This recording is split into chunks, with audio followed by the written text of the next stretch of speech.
ये जो लोग कह रहे हैं ना चाइनीज सामानों का बाइकआउट करो, चाइनीज सामान को मत खरीदो, अरे भाई हमारी मजबूरी भी है। हम तो सोचते हैं चाइनीज सामानों को बाइकआउट करने से भी खतरनाक काम करना चाहिए। समझिए कैसे। देखिए चाइना जो है ना मैन्युफैक्चरिंग हब है, पूरी दुनिया वहीं सामान बनाती है क्योंकि वो थोड़ा सस्ता पड़ता है। उसके यहाँ लेबर सस्ते हैं, एकदम टाइम पे आ जाते हैं, कोई लेबर का सुनता नहीं है, हर चीज है, जिस वजह से उसका सामान सस्ता पड़ता है। और वो मास प्रोडक्शन करता है, थोड़ा सा नहीं बनाता है, एक ही बार 1 करोड़ बना देगा। अब आप इतनी सा सब्जी बनाइए, ये इतना बनाइए, जानते हैं ज्यादा बनाने में खर्च कम आता है, इसलिए चाइना का प्रोडक्ट बहुत सस्ता होता है। ये जो टेम्पर ग्लास हम लोग मोबाइल पे लगाते हैं ना, चाइना पे 3 रुपया में पड़ता है। 31% टैक्स जोड़कर और जो पूरा ट्रांसपोर्ट का खर्चा जोड़कर हमको वो जो टेम्पर ग्लास पड़ता है 4.5 रुपया में पड़ता है। 45 रुपया नहीं दिखा है, 4.5 रुपया में टेम्पर ग्लास पड़ता है, जिसको आप लोग दिल्ली मुंबई में 10 रुपया से 40 रुपया में लगवाते हैं। अब बताइए इतना सस्ता है तो हम कैसे रोक सकते हैं उसको। आप जो फास्ट चार्जर कहते हैं ना, 3 एम्पियर 5 एम्पियर का धड़ाक से चार्ज कर देता है, 45 रुपया है। हालांकि इसका रेट जो आता है वो 30 रुपये ही है, इसको टैक्स वगैरह जोड़ के 45 रुपये आता है। एयरफोन जो होता है वो 50 रुपये में आता है। 16 GB का मेमोरी कार्ड चाइना में 20 रुपये के आते हैं सर। इतने सस्ते सामान होते हैं, इसलिए मजबूरी बन जाती है लोगों का खरीदना, क्योंकि ये बहुत ही, हम लोग के यहाँ आधे से ज्यादा लोग गरीबी रेखा के नीचे हैं, तो हम लोग की मजबूरी भी है। लेकिन ये सारे सामान चाइना के अलावे ताइवान में भी सेम रेट में मिलते हैं, वियतनाम में भी सेम रेट में मिलते हैं सब। तो हम लोग क्यों ना फिलहाल सब्स्टिट्यूट के रूप में हम लोग ताइवान से खरीदे, ताइवान से, वियतनाम से। ये दोनों चाइना के दुश्मन हैं, इससे हमारा 2 फायदा होगा। चाइना से हमको आयात में भी घट जाएगा और हमको सेम रेट पे सामान चाइना के दुश्मनों से मिलेगा। ये शक्तिशाली होंगे, हमारे लिए अच्छा है। खिलौनों के मामले में चाइना पूरी दुनिया में जाइंट है। चाइना में 8 रुपए से खिलौने चालू हो जाते हैं, 8 रुपए में। पूरी दुनिया में जो सोलर पैनल दिए जा रहे हैं वो चाइना से आता है। हिंदुस्तान में 70% सोलर पैनल चाइना से आयात हो रहे हैं, हमारे यहाँ नहीं बनते। जबकि भारत का शक्ति स्थल दक्षिण भारत में, दुनिया भर का केरल और गुजरात में जो पावर प्लांट लग रहा है सोलर प्लांट से, वो चाइना से आयात हो रहा है। हमारे जो लौह पुरुष थे, स्टैचू ऑफ यूनिटी, उनके लिए भी जो स्ट्रक्चर बना था वो चाइना से ही बना था। इतना ज्यादा वो मैन्युफैक्चरिंग हब बन गया, इतनी आराम से नहीं हटेगा। उसको हम लोग को बढ़िया से घेरना पड़ेगा, माइंड गेम से मारना पड़ेगा। समझिए कैसे। देखिए कंप्यूटर और मोबाइल की दुनिया में चाइना जो है एकदम कब्जा करके बैठा है। चाइना में जो है वो कंप्यूटर मोबाइल बहुत ही बड़े पैमाने पर मैन्युफैक्चर किए जा रहे हैं। ये जो कैमरा होता है ना, शादी ब्याह में रिकॉर्डिंग वगैरह करते हैं, उसका भी चाइना बहुत बड़ा हब है। सीसीटीवी कैमरा का चाइना बहुत ही बड़ा एक्सपोर्टर कंट्री है। चाइना के पास हर तरह के सीसीटीवी कैमरे होते हैं। जनरली 2 टाइप का हम लोग यूज करते हैं। गोल वाले को कहते हैं डोम कैमरा, ये चौड़ाई में देखता है और वाटर प्रूफ नहीं होता, इसलिए इसे घर के अंदर लगाया जाता है। और ये जो लंबा वाला होता है इसे कहते हैं बुलेट कैमरा, ये लंबी दूरी को देखता है और वाटर प्रूफ होता है, इसलिए इसे बाहर भी लगाया जा सकता है, इसलिए इसे इंडोर, इसे आउटडोर कहते हैं। इस तरह के सीसीटीवी कैमरे के लिए चाइना बहुत बड़ा उत्पादक है। चाइना के आप किस किस सामान का बाइकआउट करने को कह रहे हैं? आपको पता है जो पीवीसी टेप चिपकाया जाता है ना, तार वगैरह को चिपकाने के लिए, चाइना से आता है। छोटे बच्चे जो कंचा गोली खेलते हैं ना, वो चाइना से आता है। चाइना अपने कस्टमर्स का बहुत ही ख्याल रखता है, लेकिन इंडिया वाले क्या करते हैं, कस्टमर का ख्याल नहीं रखते। अपना मुनाफा कैसे होगा। अब सोचिए छोटा बच्चा गोली खेलने जाता है, सोचता है गोली बड़ा रंग बिरंगा हो, एक साइज का हो, एकदम बिल्कुल गोल हो। हिंदुस्तान का गोली देखिए टेढ़ ऐसे रहता है, इंडिया का लड़का लेता ही नहीं, कहता है चाइनीज गोली दो, एकदम रंग बिरंगा दे दिया। उसने कस्टमर्स की नीड को पहचाना। इन्हें हर चीज चाहिए, खूबसूरत से खूबसूरत, लेकिन सस्ते चीज में चाहिए। चाइना इस चीज को दे देता है। जो आप ये जो टाई देखते हैं, तार जो होता है ना, इसको टाई बोलते हैं लोग। तार 4-5 तार गया रहता है एक पास, तो इसी में फंसा के हम लोग टाई से और इसमें कस देते हैं। ये दोबारा खुलेगा नहीं, फिर काटना पड़ता है। हम लोग रस्सी बांधते हैं ना, तो इसको टाई लगाना पड़ता है। आप जो टाई खरीदते हैं वो चाइनीज रहते हैं। आप जो ये क्लिप हुक खरीदते हैं वो चाइनीज आ गए हैं, सब तार और ठोकने के लिए। चाइनीज कांटियां आ गई हैं। किस चीज का बहिष्कार कीजिएगा आप लोग। जो हम लोग मेहंदी लगाते हैं ना, महिलाएं मेहंदी लगाती हैं, अपने यहाँ कहा जाता था जिसकी सास बहुत मानेगी उसी का मेहंदी लाल होगा। ससुरा चाइनीज मेहंदी आ गया है, जिसकी सास मर भी गई है उसका भी एकदम खतरनाक लाल कर देता है। और लड़कियां इसी को प्रीफर करती हैं। सुबह शादी में जाना है तो रात में लगाओ, एकदम चटकार लाल कर देता है, और 2 दिन बाद ऐसा उजड़ता है जिसे लगता है कोड़ फूट गया। लेकिन ये लोगों के तत्काल जरूरत को पूरा कर देता है। किस किस चीज को रोकेंगे? महिलाओं का जो कॉस्मेटिक आइटम है उस पर चाइना का कब्जा होते जा रहा है। लिपस्टिक को जो ठोड़ रंगने वाला होता है उससे लेके कॉस्मेटिक, एक से एक क्रीम पाउडर आ गया है ना, कि आप चेहरा पे रंगिएगा तुरंत गोरा कर देते। एक चाइनीज कॉस्मेटिक के सामान आ गए हैं, काजल से लेके नेल पॉलिश से लेके किस किस चीज को रोकिएगा, पूरी तरह चाइना भरते जा रहा है। क्यों? क्योंकि लोगों को क्या चाहिए, एक महिला को हर तरह का चाहिए, लिपस्टिक उसका, नेल पॉलिश चाहिए उसको, हर तरह का, जिस रंग का कपड़ा रहना चाहिए उसी रंग का ही। अब इंडिया का लेगी तो महंगा पड़ेगा, तो जितना में इंडिया का एक रंग का लेगी उतना में चाइना वाला इतना सस्ता देता है कि 3 रंग का लेगी, तो उसकी भी तो मजबूरी है। आप देखिए चाइना हमेशा अपने कस्टमर्स के बारे में सोचता है। हम लोग को चाइना के सामान को रोकने के लिए एक भावनात्मक डर भी बनाना पड़ेगा। भारत में देखिए ना, मुंह नोचुआ का हल्ला उड़ गया था, चोटी काटने वाला, बाल काटने वाला था। इसी तरह मीडिया को पैसा वैसा खिला के सरकार को ना एक हल्ला उड़ा देना चाहिए कि चाइनीज मेहंदी लगाने से ना हाथ में कैंसर हो जा रहा है, जो महिला ठोड़ रंग ले रही है चाइनीज लिपस्टिक से उसको धोधड़ हो जा रहा है। इसे ऐसे टाइप का एक मनोवैज्ञानिक दबाव बना दो, फॉल्स न्यूज चला दो। हमारे यहाँ तो फॉल्स न्यूज दुनिया भर का चलता है कि 2000 के नोट में चिप था, उस चिप से हम पता कर सकते हैं कहाँ 2000 का नोट छुपा है, कहाँ घंटा चिप था उसमें। चाइना अपने कस्टमर्स का बहुत ख्याल रखता है। देखिए हमारे यहाँ बनारसी साड़ी पूरी दुनिया में फेमस है। बनारसी साड़ी देखिए, ये बहन जी पहनी है, कितना बढ़िया लग रहा है। लेकिन भारत ने अपनी बनारसी साड़ी एक सूडान नाम के देश को निर्यात किया, वहां से रिजेक्ट हो गए सब, भारतीय साड़ी बर्बाद हो गए। लेकिन वहीं पे चाइनीज साड़ियां चल गई, क्योंकि सूडान की जो महिलाएं होती हैं इस तरह से होती हैं। अब ये वाला साड़ी उनको पहना दीजिएगा तो लगेगा समियाना ओढ़ ले भाई, उसमें थोड़ा सा चेंज करना पड़ेगा ना। उनकी हाइट 6 फीट होती है, हमारे यहाँ 5.5 फीट की लड़कियां होती हैं सब, तो सड़िया को थोड़ा सा चौड़ा करना पड़ेगा ना, नहीं तो यही वाला पहना देंगे उन लोगों को तो स्कर्ट की तरह लगने लगेगा, रिजेक्ट हो गया। हम लोग कस्टमर्स का ध्यान नहीं रखते हैं, चाइना बहुत ही ध्यान रखता है। वो कोई भी चीज बेचने से पहले अपने टॉप ग्रेड के अधिकारियों को भेजता है अब पता करने के लिए कि पता करो वहां कस्टमर की डिमांड कितनी है, कितना पैसा खर्च कर सकते हैं। आप देखेंगे भारतीय टॉर्च इस तरह के थे, सजुरा में महीना में 50 रुपया के सेले लग जाता था, चलाइए तो फिर ढीला हो जाता था, चलते चलते बुझ जाएगा। एक बार हमारे यहाँ सांप निकला था, खोज रहे थे तो बुझ गया। यहाँ पे चाइना आया तो देखा लोगों की सोच कैसी है, तो चार्जिंग वाला टॉर्च लगा दिया, अलग से चार्जर नहीं, उसी में एक तो दे दिया कि भैया पीछे से चार्ज कर दो, आगे से फोक्स मारने वाला लगा दिया, खड़ा कर दीजिए तो इधर से चौड़ा रोशनी मारेगा, कस्टमर के हर एक डिमांड को पूरा कर दिया। वो अलग बात है कि अभी मोबाइल का फ्लैश लाइट इतना ना आ गया है कि अब टॉर्च धीरे धीरे विलुप्त हो रहा है। मेरा कहना है कि कितनी चीज को जोड़िएगा, बहुत से ऐसे चीज तो आप जानते नहीं है जिसको यूज करते हैं कि वो चाइनीज है। आप 2-4 चीज जानते हैं, एक तो मोबाइल, टीवी, ये सब चीज जान गए कि चाइनीज है, भगाओ इनको भगा देने से चाइना भाग जाएगा, नहीं। हमको ये मौका नहीं गंवाना चाहिए। भारत सरकार चाइनीज सामानों पर 31% टैक्स लगाती है।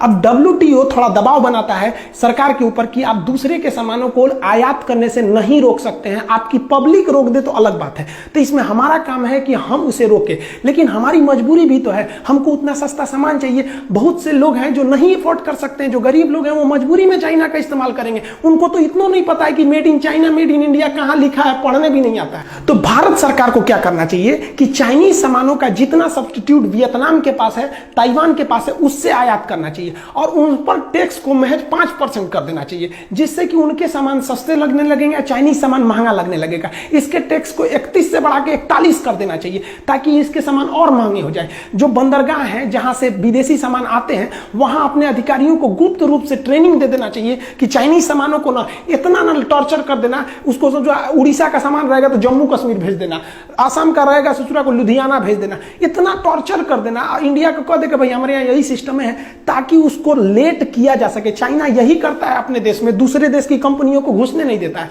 और वियतनाम जो ताइवान से कंपनियां हैं उनको सहूलियत दीजिए, धीरे धीरे इंडिया के जो डिस्ट्रीब्यूटर हैं, होलसेलर, वो कहेंगे यार चाइनीज सामान छोड़ो यार, उन सबको ले आने में बड़ी माथापच्ची हो जाता है, उससे अच्छा ताइवान से लो जब सेम रेट में मिल रहा है, वियतनाम से लो सेम रेट में मिल रहा है। चाइना तंग आ जाएगा, फिर चाइना आप पे दबाव बनाएगा। तो चाइना से कहना पड़ेगा भैया साफ देखिए कि भाई आप हमारे देश में बेचिए, नो डाउट बेचिए, हम आपको 31% की जगह 25% टैक्स लेंगे, 20% टैक्स लेंगे, लेकिन आप भारत में कारखाना खोलिए।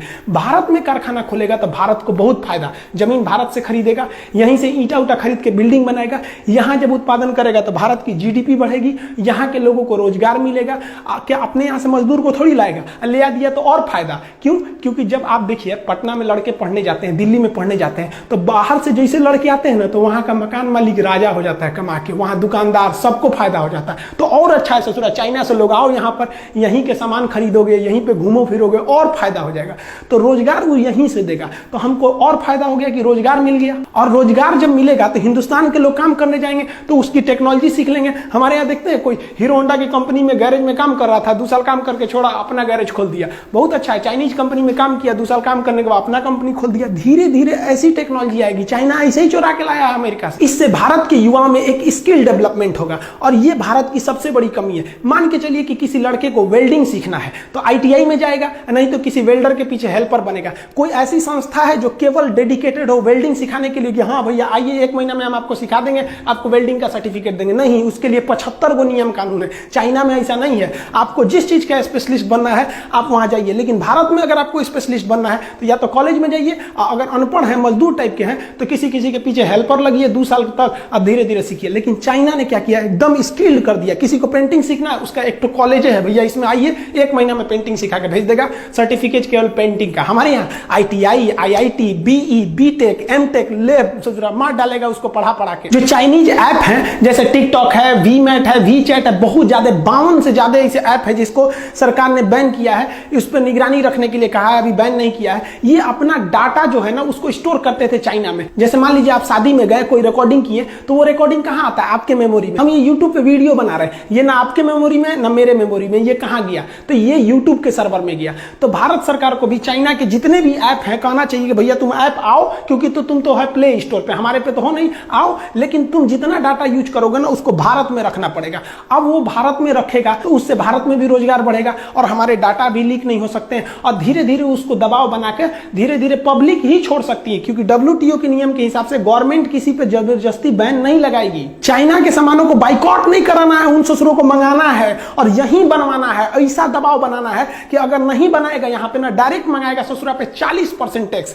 और वियतनाम और ताइवान के सामानों को प्रीफर करेंगे, और बनाएगा तो भैया 20% टैक्स। बनाओगे तो तुम हमेशा के लिए मरोगे, आप भेजोगे तो डिस्टर्ब होकर मरोगे। मतलब चाइना ना तुमको कह के लेंगे। चाइना में क्या होता है ना, वहां अधिकारी बने हैं, जैसे जिला की जिम्मेदारी DM की होती है ना, चाइना में क्या होता है, हर जिला में ना एक उद्योग वाला अधिकारी होता है, उसकी जिम्मेदारी है कि इस साल तुमको इतनी कंपनियों को यहाँ खुलवा देना है, इतनी कंपनियों को सुधार ला देना है, उसकी जिम्मेदारी है। और हमारे यहाँ किसी भी अधिकारी को कोई जिम्मेदारी नहीं, उसको डर और जरूरत है ही नहीं है। डर और जरूरत का होना जरूरी है। सरकारी नौकरी में हो गया, डर खत्म, नौकरी जाएगा नहीं, जरूरत खत्म, 1 तारीख को तनख्वाह आइए जाएगा। हमारे यहाँ इसे चौपट कर दिया सब हमारे यहाँ के अधिकारी सबको। आप जाइए ना भारत में, अपना आय प्रमाण पत्र, मृत्यु प्रमाण पत्र बनाइए ना, एक आदमी मर गया उस ससुरा का सर्टिफिकेट बनाने में 1 महीना लगा देगा सब। तो विदेशी कंपनियों को टॉर्चर करके रख देता है, इसलिए भारत में आने से पहले कंपनियां डरती हैं, जबकि जानती हैं कि हमारा माल भारत में इतना खप जाएगा कि हम कमा के लाल हो जाएंगे। लेकिन हमारे यहाँ के अधिकारी उनको ऐसा न रगड़ देते हैं कि बेचारे भाग जाते हैं यहाँ पे। तो भारत सरकार को भी ना अपने सुझाव में उनके सलाहकारों को एकदम ट्रेनिंग देना है, एक अधिकारी बैठा के भेजना है दिल्ली में, मुंबई में, जहां भी इंडस्ट्रियल हब है,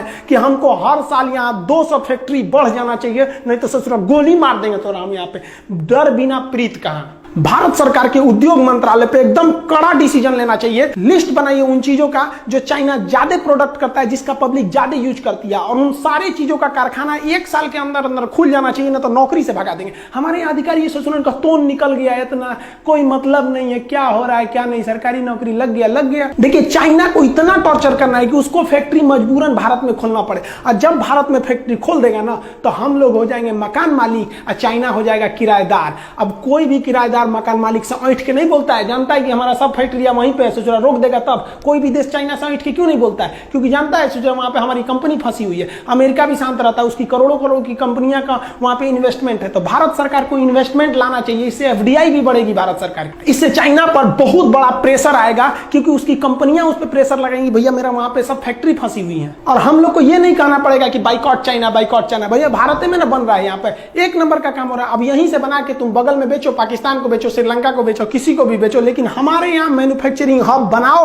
हमारे यहाँ बेचना है तो बनाना पड़ेगा, नहीं तो भाड़ में जाओ ससुरा। हमारे यहाँ दिक्कत क्या होता है, एक तो पुजवा नेता चल जाता है ना, उसके पीछे 50 को पुलिस वाला जाएंगे, नेताजी जा रहे हैं, नेताजी जा रहे हैं। और हमारे यहाँ वैज्ञानिक सबको कोई वैल्यू नहीं दिया जाता है। हम एक बार दिल्ली से पटना आ रहे थे, हमारे बगल में एक आदमी बैठे हुए थे, ऐसे परिचय हुआ तो बताया कि हम DRDO में हैं। अब बताइए DRDO का साइंटिस्ट एक साधारण जहाज से जा रहा था, बताइए उसके लिए ये सम्मान की बात है। अरे भाई नेताओं को जो मिलते हैं ना, हमारे जो इसरो चीफ हैं, ये सड़क पे ऐसे जाएंगे, यहाँ पे इनको 2 पुलिस दे देता है। अरे इनको भी ब्लैक कमांडो मिलना चाहिए। जब भारत का साइंटिस्ट कहीं जाए ना सड़क पर, तो उसको चारों ओर से पुलिस हटा दे, सबको हटो हटो, कौन जा रहा है भाई साइंटिस्ट। तो लोगों को भी दिल में देख के एक हौसला बढ़ेगा कि नहीं, हमारा देश साइंटिस्ट के साथ खड़ा है। आने वाली पीढ़ियां भी उनसे प्रेरणा लेगी और पढ़ाई में जी जान लगा के पढ़ेंगी। लेकिन हमारे यहाँ क्या होता है, पढ़ने पर जानते हैं कोई क्या बनता है, पढ़ के क्यों राजा भइल बा। अरे आप पढ़े लिखे लोगों को राजा की तरह सम्मान दीजिए, नहीं तो देश एक दिन खोखला हो जाएगा। नेताओं से ज्यादा सम्मान भारत के इन साइंटिस्टों का होना चाहिए। ये भारत के असली कर्णधार हैं। इनके बदौलत अगर हम रहेंगे,